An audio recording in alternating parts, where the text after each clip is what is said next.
दोस्तों एक बार फिर आपका स्वागत है, अभिनंदन है आपके अपने YouTube channel Aryan institute Allahabad में। दोस्तों जैसा कि बोर्ड पर आप देख पा रहे हैं, आज एक बार फिर आपके समक्ष बात करने वाले हैं यूपी डीएलएड प्रथम सेमेस्टर बैच 2022 पर। दोस्त लगातार आपके साथ डीएलएड प्रथम सेमेस्टर के दौरान अनवरत चर्चा किया जा रहा है।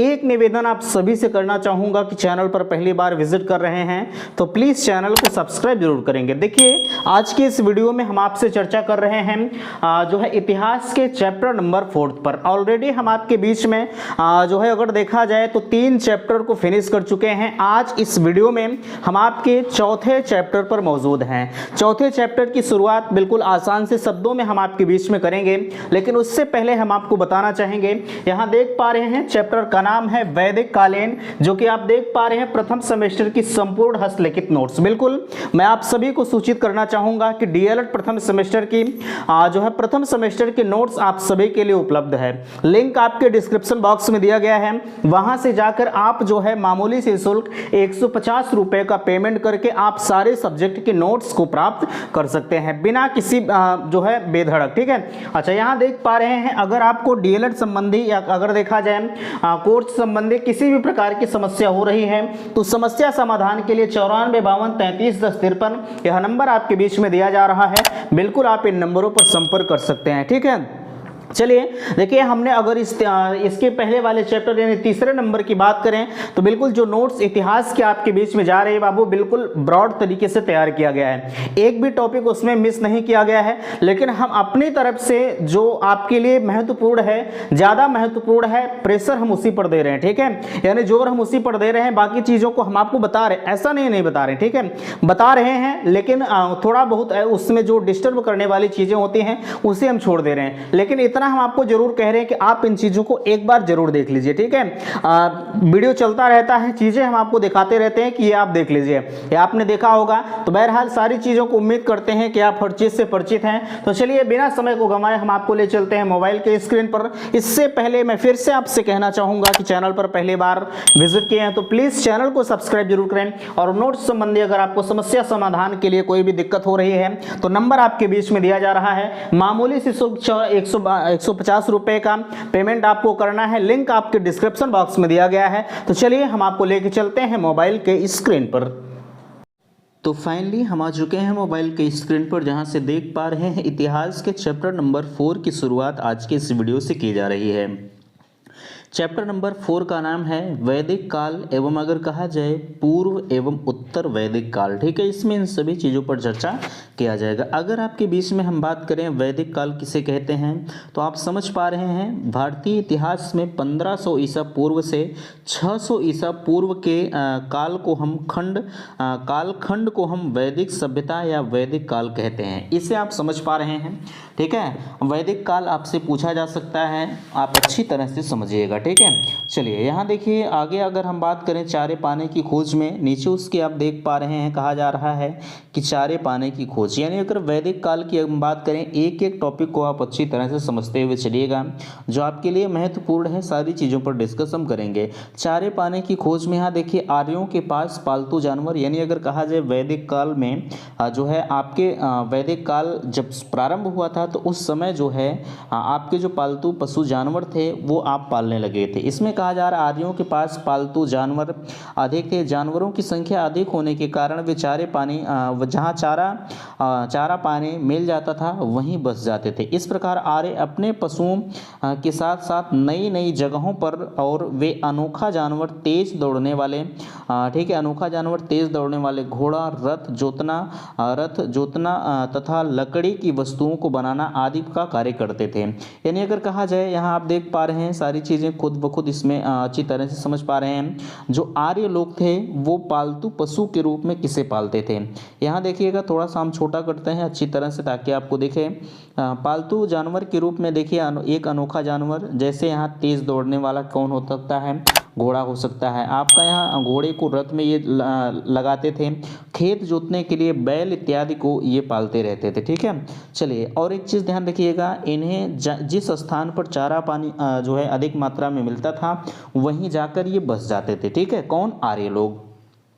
आगे आप देख पा रहे हैं इसमें कहा जा रहा है आर्यों का भारत में आगमन एवं फैलाव। अब ये आर्य जो थे ये तो वैदिक काल में आए थे, लेकिन ये भारत कब आए थे ध्यान रखिएगा। यहाँ देखिए लिखा जा रहा है आर्यों का भारत में आगमन एवं फैलाव। इसमें देखिए पहला आ रहा है आपका सप्त सैंधव, ये महत्वपूर्ण है ध्यान रखिएगा। ठीक है, 7 नदी सिंधु, सप्त सैंधव को हम कह सकते हैं 7 नदी, जिसमें पहला है सिंधु, रावी, व्यास, झेलम, चिनाव, सतलज और सरस्वती। आपसे पूछा जा सकता है कि सप्त सैंधव के अंतर्गत कौन कौन सी नदी आती है, तो आप कहेंगे 7 नदियां आती है, जिसमें सिंधु, रावी, व्यास, झेलम, ये आपके अपर लेवल तक क्वेश्चन बन सकता है। ठीक है, यहाँ देखिए लिखा जा रहा है बाह्यवर्त। बाह्यवर्त के अंतर्गत दिल्ली के आसपास का क्षेत्र कहलाता था। आर्यावर्त की अगर हम बात करें तो 1+2+3 हिमालय में विंध्याचल पर्वत तक क्षेत्र था, किसका, आर्यावर्त का। आगे हम ब्रह्मर्ष की बात करें, देखिए गंगा यमुना का दोआब क्षेत्र, और अगर कहा जाए यह ब्रह्मर्ष के अंतर्गत आता था। और यहाँ देखिए दक्षिणापथ किसे कह सकते हैं, तो विंध्याचल पर्वत के दक्षिणी ओर का क्षेत्र दक्षिणापथ कहलाता है। यानी ध्यान रखिएगा पूछा जा सकता है कि दक्षिणापथ किसे कहेंगे, विंध्याचल पर्वत के दक्षिणी ओर का क्षेत्र दक्षिणापथ कहलाता था। अब यहाँ ध्यान रखिएगा जो आर्यों की भाषा क्या थी, यहाँ कहा जा रहा है वैदिक सभ्यता एवं संस्कृति के 2 भागों में विभक्त किया गया था। पहला था ऋग्वैदिक काल, दूसरा था वैदिक काल। ठीक है, चलिए इसके अंतर्गत अगर हम बात करें ऋग्वैदिक काल के अंतर्गत, तो ऋग्वैदिक काल आप देख पा रहे हैं इसमें साफ तौर पर आपसे कहा जा रहा है कि जिस काल में जो है ऋग्वेद की रचना हुई उसे हम ऋग्वैदिक काल कहते हैं। ठीक है, किसमें, जिस काल में जो है वेदों ऋग्वेद की रचना हुई उसे हम वैदिक काल कहते हैं। और अगला वैदिक काल किसे कहते हैं, इस काल में ऋग्वेद के अतिरिक्त अन्य 3 वेद यजुर्वेद, सामवेद, अथर्ववेद अथवा ब्राह्मण, उपनिषद एवं अरण्य ग्रंथों की रचना हुई उसे हम वैदिक काल कहते हैं। ध्यान रखिएगा ये दोनों आपके लिए महत्वपूर्ण है। पूछा जा सकता है कि वेद कितने होते हैं, आप कहेंगे 4 वेद होते हैं। सबसे प्राचीन वेद कौन सा होता है, ये सारी चीजें आपसे पूछी जा सकती हैं। ठीक है, चलिए आगे यहाँ देखिए ऋग्वैदिक काल अथवा पूर्व वैदिक काल, वैदिक सभ्यता एवं संस्कृति, इसमें क्या कुछ कैसे हैं, कहा जा रहा है इस काल में आर्यों ने भ्रमणकारी जीवन का परित्याग कर सामाजिक जीवन का विकास कर लिया था। उनके जीवन में अस्थायित्व आ गया था, समाज संगठित हो गया था। यहाँ कहा जा रहा है ऋग्वैदिक काल, यानी अगर कहा जाए पहले के जो वैदिक काल के लोग थे ये जहाँ आचार्य पाने की खोज में जाते थे वहाँ वहीं बस जाते थे। लेकिन अब जब ऋग्वैदिक काल यानी पूर्व वैदिक काल की यह क्षेत्र जब यह उदय हुआ, तब ये लोग जो है एक नियत स्थान पर जो है बस गए थे।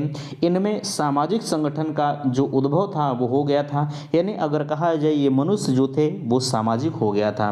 ठीक है, चलिए आगे आप देख पा रहे हैं कहा जा रहा है सामाजिक संगठन की प्रमुख विशेषताएं निम्नवत हैं। पहला है परिवार, हालांकि इस पर हम ज़्यादा जो है विलंब नहीं करेंगे क्योंकि चैप्टर आपका लंबा है, समय से इसे समाप्त भी करना है। ठीक है, चलिए पहला कहा जा रहा है परिवार के अंतर्गत अगर हम बात करें, परिवार पूर्व वैदिक कालीन के समाज का मुख्य आधार था। परिवार जो है कहा जा रहा है परिवार नित्य संतात्मक होते थे, परिवार संयुक्त प्रणाली पर गठित होते थे। ये चीज़ें आप खुद जो है अच्छी तरह से पढ़ते हुए चलेंगे। अगला आपके बीच में कहा जा रहा था वैदिक काल में जो है विवाह का प्रारंभ हो गया था। यहाँ इस काल में विवाह एक पवित्र संस्कार माना जाता था। साधारणतया कन्या अपने पिता की आज्ञा अनुसार विवाह करती थी। इस काल में बाल विवाह का उल्लेख नहीं मिलता है। यहाँ कहा जा रहा है आप देख पा रहे हैं पाणी ग्रहण और अग्नि परिक्रमा, ये 2 विवाह इस संस्कार में थे। ठीक है, आपसे पूछा जा सकता है कि इस जो है वैदिक काल में पूछा जा सकता है कि कौन से 2 विवाह जो है प्रचलित थे, तो आप कहेंगे पाणी ग्रहण और अग्नि परिक्रमा, ये 2 विवाह इस संस्कार में थे। ठीक है, चलिए आज के समय में आप देख पा रहे हैं यहाँ देखिए अगर वैदिक काल की बात किया जाए तो कोई भी कन्या जो होती थी अपने माता पिता की आज्ञा अनुसार शादी करती थी। आज के इस वातावरण में आप देख पा रहे हैं जिसकी जहाँ इच्छा कर रही वहीं वो कर रहा है। हालांकि ये चीज़ें बात की बात है, जो आपके टॉपिक में है उतना ही आप समझने का प्रयास करें। अगला कहा जा रहा है वर्ण व्यवस्था। अब ध्यान रखिएगा, वर्ण व्यवस्था के अंतर्गत आप समझ पा रहे हैं ब्राह्मण, क्षत्रिय, वैश्य, शूद्र, ये आपके 4 वर्णों में बांटा गया है। हालांकि यह चीज़ें अत्यंत विचारणीय मुद्दा है, लेकिन जितना आपके सिलेबस में है उतनी ही चीज़ों पर हम डिस्कस करेंगे। कहा जा रहा है पूर्व वैदिक काल में जो है 4 वर्णों में विभक्त थे। पहला है ब्राह्मण, इनकी उत्पन्न आदि पुरुष के मुख से हुई है। ये चीज़ें अगर बात करें हम तो कहीं ना कहीं एक रूढ़वादियाँ हैं, कोई देखा नहीं। यहाँ देखिए क्षत्रिय की बात करें तो इनकी उत्पत्ति आदि पुरुष की भुजाओं से हुई है, और वैश्य की अगर हम बात करें तो आदि पुरुष की जांघों से हुई है, और यहाँ देखिए शूद्र की बात करें तो आदि पुरुष के चरणों से हुई है। अब ये चीज़ें कौन देखा है, आप खुद समझदार हैं। अगर आप भविष्य के भावी शिक्षक हैं तो इन चीज़ों पर आप जरूर ध्यान रखिएगा, इन चीज़ों पर जरूर कभी ना कभी दिमाग में लाइएगा कि क्या ये चीज़ें सत्य हैं कि नहीं है। ठीक है, बहरहाल ये टॉपिक में आपका था, हमने आपको अच्छी तरह से बताया। भोजन यहाँ देखिए इस काल में शाकाहारी मांसाहारी दोनों प्रकार के भोजन प्रचलित थे। ठीक है, यहाँ देखिए वस्त्र भूषण आप देख पा रहे हैं।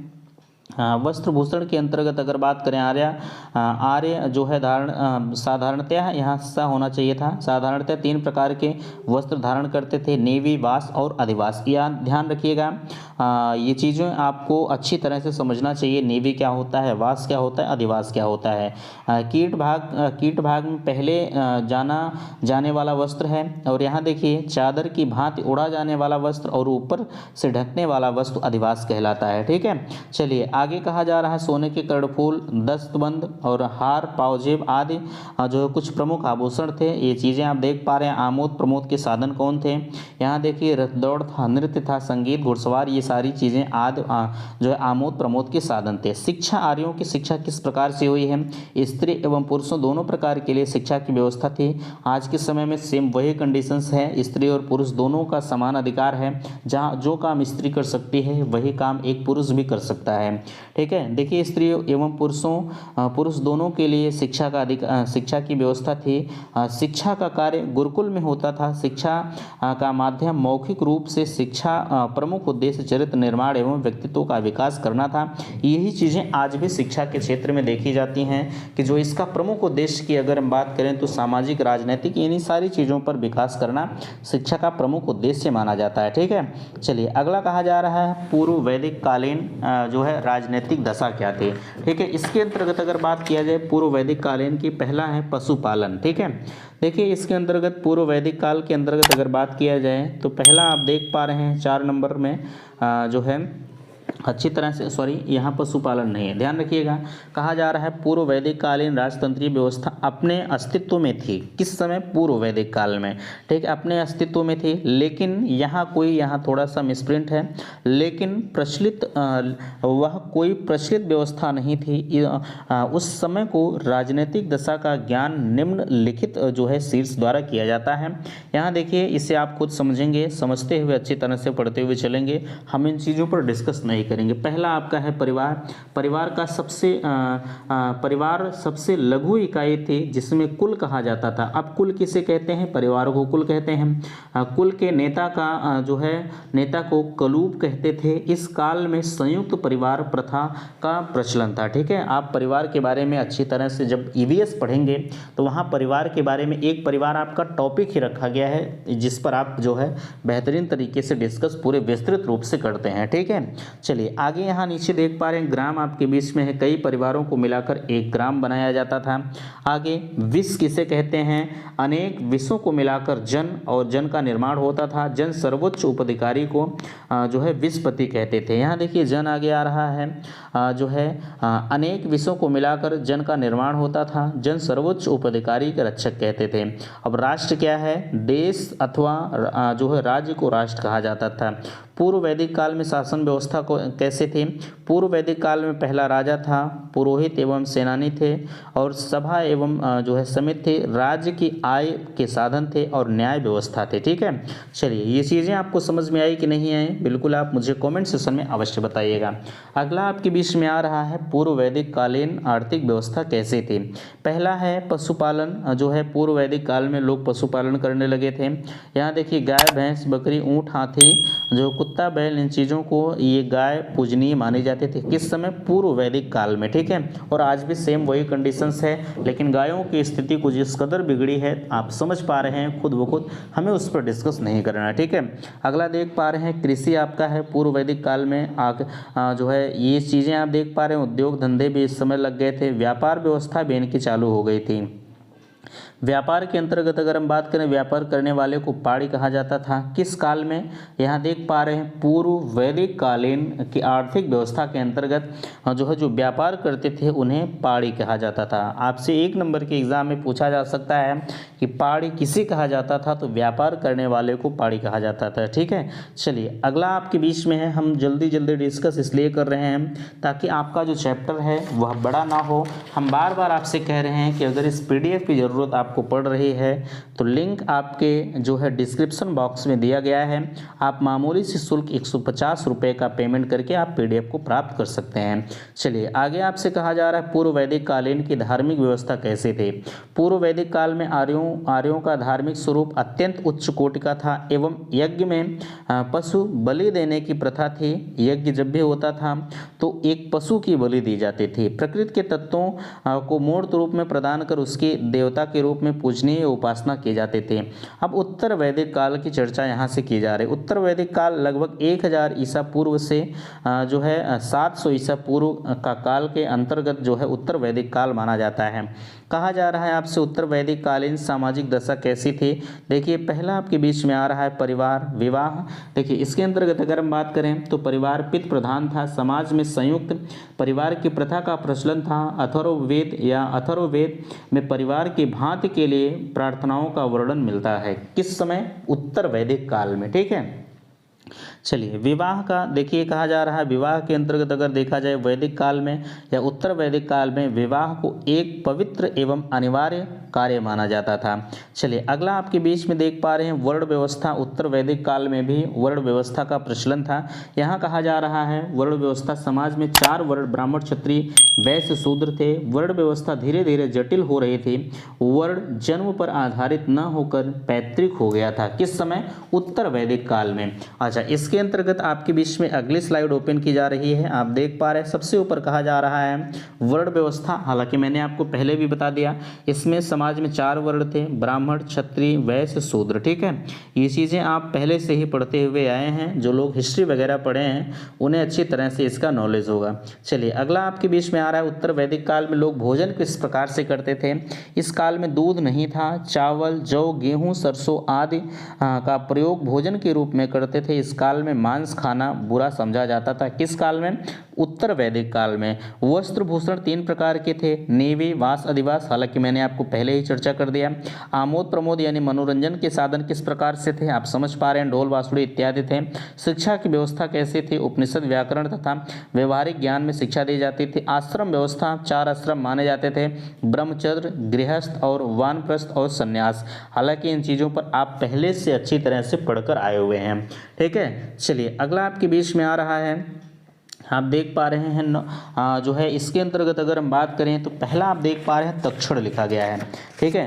तक्षण के अंतर्गत अगर हम बात करें तो थोड़ा सा इसके पहले हम आपको ले चलना चाहेंगे। हालांकि इन चीज़ों को आप अच्छी तरह से समझ लीजिए। फिर से एक बार हम जो है दोबारा से इस स्लाइड को ओपन कर रहे हैं, आप अच्छी तरह से समझिएगा, ठीक है। चलिए संभवतः एक स्लाइड आपके बीच में नहीं है, ध्यान रखिएगा। एक चीज़ यहाँ जो है ये 7 नंबर का पेज था आपके बीच में, देखिए यहाँ 7 नंबर का पेज ओपन हुआ है। उसके बाद ये आपके 9 नंबर का आ रहा है। हम 8 नंबर पर आपको ले चलना चाहेंगे। 8 नंबर में आप समझिएगा आपके बीच में उत्तर जो है वैदिक कालीन की राजनीतिक दशा किस प्रकार से थी। ध्यान रखिएगा यहाँ राज्य का स्वरूप आपके बीच में दिया जा रहा है, इसे आप अच्छी तरह से समझिएगा। अगला आपके बीच में राजा का अधिकार किस प्रकार से था, राज्य का पदाधिकारी किस प्रकार से होते थे, इन शब्दों को अर्थ को भी जाने, ठीक है। यह चीज़ें ध्यान रखिएगा, यहाँ से आपके क्वेश्चन बन सकते हैं। संग्रहित को हम कोषाध्यक्ष कहते थे और यहाँ अछवायु को हम जुए का अध्यक्ष कहते थे, ठीक है। अछवायु को हम जुए का अध्यक्ष कहते थे और भागा दूध को कर एकत्र करने वाला और सूत को क्या कहते थे, राज्य का वृतांत रखने वाला। और यहाँ देखिए लिखा जा रहा है छत्रों को जो है कहा जा रहा है खान पान का जो राज्य है, ठीक है। या अगर कहा जाए इसे आप समझ सकते हैं, आगे कहा जा रहा है पालागल को हम संदेश वाहक कहते हैं। ठीक है, अगला आपके बीच में अगली स्लाइड आ रही है, देख पा रहे हैं। ठीक है, तक्षण को हम बढ़ई कहते थे। ये किस काल की बात हम आपके बीच में कर रहे हैं? यह आपके बीच में उत्तर वैदिक कालीन की राजनीतिक दशा के अंतर्गत बात किया जा रहा है। ठीक है, चलिए अगला आपके बीच में है रथकार को हम रथ निर्माता कहते थे, और विकृतन को हम राजा के साथ शतरंज खेलने वाला कहते हैं। और जो है देखिए कहा जा रहा है गोविकर्तन को हम वन निरीक्षक और अस्थापति को हम मुख्य न्यायाधीश कहते हैं। ठीक है, चलिए इतनी चीज़ें आपको समझ में नहीं आई कि नहीं आई, बिल्कुल मुझे आप जरूर बताइएगा। आगे कहा जा रहा है 4 नंबर में देखेंगे सभा तथा समितियां। हालांकि इस पर हम चर्चा नहीं करेंगे। न्याय व्यवस्था को आप देख पा रहे हैं, राजा न्याय व्यवस्था का सर्वोच्च अधिकारी होता था। न्याय व्यवस्था को संचालन हेतु जो है कुछ अन्य पदाधिकारी होते थे। ये चीज़ें आप देख पा रहे हैं। उत्तर वैदिक कालीन की आर्थिक दशा किस प्रकार से थी? आर्थिक दशा पर अगर हम चर्चा करें तो इस काल में आर्थिक दशा अच्छी थी तथा निम्नलिखित क्षेत्रों में निरंतर प्रगति हो रही थी। कृषि के क्षेत्र में अच्छे अच्छे बीज आ रहे थे। ठीक है, निरंतर इसकी प्रगति होती जा रही थी। चलिए उम्मीद करते हैं कि इतनी चीज़ें आपको समझ में आ गई होंगी। चलिए अगला आपके बीच में आ रहा है मात्रा। देखिए पशुपालन भी अच्छी तरह से हो रहा था। जो है प्रमुख पशु गाय भैंस बकरी जो है, घोड़ा कुत्ता गधा आदि हो गए थे। उद्योग धंधे भी अच्छी तरह से लग गए थे। और आगे देखिए कहा जा रहा है वाणिज्य एवं जो है व्यापार। हम धीरे धीरे करके स्लाइड को आपके बीच में ओपन कर रहे हैं, आप खुद अच्छी तरह से पढ़ते हुए चलिएगा। उत्तर वैदिक कालीन जो है धार्मिक दशा कैसी थी? यज्ञों को महत्व दिया जाता था। ठीक है, चलिए अगला आपके बीच में आ रहा है, आप देख पा रहे हैं 10 नंबर जो है, हमें लगता है कि 11 नंबर की स्लाइड आपके बीच में ओपन हुई है। यहाँ आपसे कहा जा रहा है उस समय तप का भी प्रावधान था। तप ही जो है ब्रह्म है। तप ज्ञान प्राप्त करने का एक साधन है। ये चीज़ें आप देख पा रहे हैं। दर्शन आपके बीच में आ रहा है। नवीन देवताओं का उदय उसी समय हुआ था। धार्मिक स्वरूप का उदय भी हुआ था। ठीक है, चलिए इतनी चीज़ें उम्मीद करते हैं कि आप अच्छी तरह से समझ पा रहे हैं। वैदिक कालीन उत्तर वैदिक कालीन का साहित्य किस प्रकार से था? यहाँ देखिए पहला आपके बीच में आ रहा है वेद। ठीक है, उत्तर वैदिक कालीन साहित्य में प्राचीन ग्रंथ प्राचीनतम अंग है। वेद शब्द विद धातु से बना है। पूछा जा सकता है कि वेद शब्द किस धातु से बना है, तो आप कहेंगे विद धातु से बना है। इसका अर्थ है जानना। सामान्यतः इसका अर्थ है जो है ज्ञान। वेद या ज्ञान का अक्षय भंडार है। वेद 4 हैं। ठीक है, वेद कितने होते हैं? वेद आपके 4 होते हैं, हमने आपको पहले भी बताया। ऋग्वेद के अंतर्गत अगर हम बात करें तो जो है 10 मंडल 108 सूक्त है और 1028 श्लोक हैं। लगभग 10,580 जो है ऋचाएँ हैं। इस ग्रंथ में तत्कालीन सामाजिक राजनीतिक आर्थिक स्थिति का ज्ञान प्राप्त मिलता है। यजुर्वेद के अंतर्गत अगर हम बात करें तो यजुर्वेद को आप अच्छी तरह से पढ़िएगा। इसमें कहा जा रहा है इसमें यज्ञ संबंधी विधि विधाओं का वर्णन मिलता है। इसके 2 भाग हैं, शुक्ल यजुर्वेद और कृष्ण यजुर्वेद। शुक्ल यजुर्वेद में जो है यहाँ देखिए सामवेद आपके बीच में आ रहा है। सामवेद के अंतर्गत अगर हम बात करें तो सामवेद लगभग जो है 1549 अथवा 1800 जो है 10 श्लोक हैं। यज्ञ के अवसर पर इन श्लोकों को गाया जाता है। अथर्ववेद की अगर हम बात करें तो इसमें जो है 20 मंडल 731 ऋचाएँ एवं 5839 मंत्र हैं। इसमें भूत प्रेत को अपने वश में करने के मंत्र दिए गए हैं। इसके भी 2 भाग हैं, पहला है पैपलाद और दूसरा है सौनक। ठीक है, चलिए अगला आपके बीच में आ रहा है, आप देख पा रहे हैं उपवेद भी आपके कुछ होते हैं। प्रत्येक वेद के एक एक उपवेद होते हैं। जो है आयुर्वेद, धनुर्वेद, गंधर्ववेद और जो है शिल्प वेद। इन चीज़ों को खुद आप पढ़िएगा। ये आपसे पूछे जा सकते हैं कि प्रत्येक वेद के कितने उपवेद होते हैं, तो आप कहेंगे प्रत्येक वेद के एक उपवेद होते हैं। चलिए आगे आपके बीच में उपनिषद आ रहा है। उपनिषद में जो है ब्रह्मा एवं आत्म संबंधी विषयों को उच्चकोटि या ब्रह्म कहा जा सकता है। उच्चकोटि के दार्शनिक चिंतन किया गया था। इसकी संख्या लगभग 300 थी। इसमें 20 उपनिषद हैं। ब्राह्मण ग्रंथ कौन कौन से हैं? रामायण हो गया, महाभारत हो गया, पुराण हो गए। पुराण को आप अच्छी तरह से समझेंगे, हम इस पर चर्चा नहीं करेंगे। एरडिप आपके बीच में है। इसमें आत्मा मृत्यु जीवन संबंधी विषयों का वर्णन किया जाता है। वेदांग आपके बीच में आ रहे हैं। अगर हम वेदांग पर चर्चा करें तो ये वेदों की व्याख्या करते हैं। इनकी संख्या जो है 6 है तथा स्वर जो है विज्ञान, अगर कहा जाए शिक्षा, व्याकरण, छंद जो है ज्योतिषी, कल्प, अनुष्ठान। ठीक है, चलिए अब आपकी परीक्षा की दृष्टि से कुछ महत्वपूर्ण चीज़ें आपके बीच में आ रही हैं, अच्छी तरह से समझेंगे। कहा जा रहा है कि आर्य वैदिक सभ्यता के निर्माता थे, ये चीज़ें सत्य है। वेदों में जो है ऋग्वेद सबसे प्राचीनतम वेद है, पूछा जा सकता है, और ये पूछा जाता भी है कि सबसे प्राचीन वेद कौन सा है, तो आप कहेंगे ऋग्वेद है। वैदिक सभ्यता ग्राम प्रधान सभ्यता थी, और यहाँ रथ, दौड़, घोड़ जो है मल्ल, युद्ध, जुआ, मनोरंजन प्रमुख आपके साधन थे। और देखिए पद्मावत की रचना मलिक मोहम्मद जायसे ने की है, महत्वपूर्ण रचना है, ध्यान रखिएगा। गार्गी, अपाला, घोड़ा और लोकमुद्रा एवं जो है मैत्रेय इस काल की प्रमुख विदुषी महिलाएं थी। और ध्यान रखिएगा वैदिक काल में ब्राह्मण, क्षत्रिय, वैश्य, शूद्र 4 वर्ण थे। ठीक है, आशा करते हैं आज के लेक्चर से आप संतुष्ट हैं। प्लीज़ अगर आपको इस PDF की ज़रूरत पड़ रही है तो लिंक आपके डिस्क्रिप्शन बॉक्स में दिया गया है। मामूली से शुल्क 150 रुपये का पेमेंट करके आप सारे सब्जेक्ट के नोट्स को प्राप्त कर सकते हैं। ठीक है, वीडियो में बने रहने के लिए जो है थैंक्स, धन्यवाद।